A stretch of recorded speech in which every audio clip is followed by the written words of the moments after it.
I'm Maggie, a member of the Extra Time Network. Through lockdown, we've connected monthly on Zoom for our coffee mornings, and it's been so good to see people's faces and hear how they are.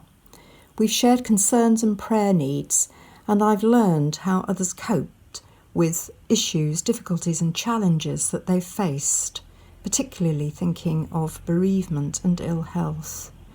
And hearing from others how their trusting God's goodness has given them strength builds my faith and encourages me. We also have monthly Table Talk communion services on Zoom taken by John Walker. I found these really valuable because the talks are always relevant, and the time to pray and to reflect on Jesus' sacrificial death on the cross for me gives me peace and trust.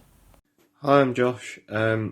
Small group has helped me a lot over the last few months because it's given me something to look forward to every week, and it's also given me a lot of hope. It makes me feel like I'm going to hear something from God, which is going to make my day and hopefully help me through the week. I actually discovered my favourite Bible verse there, which is from Matthew 6:6. I'm not great at remembering it, but I'll give it a go.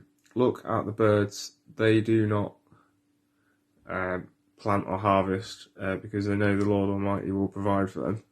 And that's my favourite verse because a lot of the time I worry about my future and how God's going to sort things out. And I heard it at a time when I was really worried about that, and it just made me feel like He's got this, He's going to help me. So thank you very much, small group. When the pandemic hit in March, my faith was massively impacted because I moved away from my student church and I couldn't see any of my small group or my friends from that church. And when I moved to Leeds, I didn't have any friends, didn't know anyone. So joining a small group and having that community and getting to know new people has been a massive benefit to my faith and discipleship, purely based on the fact that I've become reconnected to a church and I've got some new friends with new ideas. I'm part of the 6 to 11 Zoom girls groups on Tuesday. We've been talking about the past week with our highs and lows, and we've also been talking about the Bible and different characters and passages from the Bible. As well, we've been doing crafts on the passages and different characters. For example, last term we did an Old Testament timeline which included Ruth. I feel like over lockdown my faith has grown and I've been more connected to God because we've had more time to reflect and think about God. I'm happy and content in my own company, happy to pick up a good book and go deeper in my faith.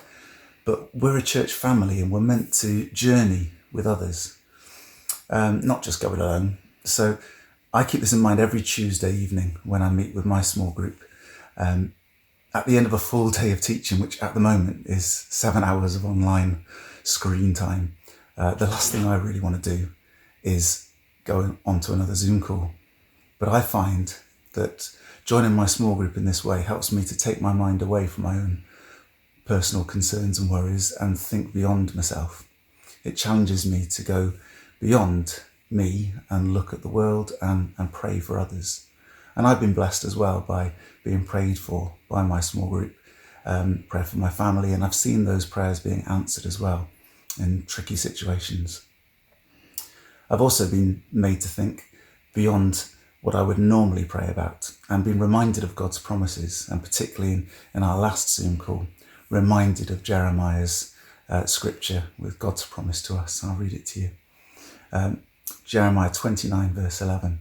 For I know the plans I have for you, declares the Lord.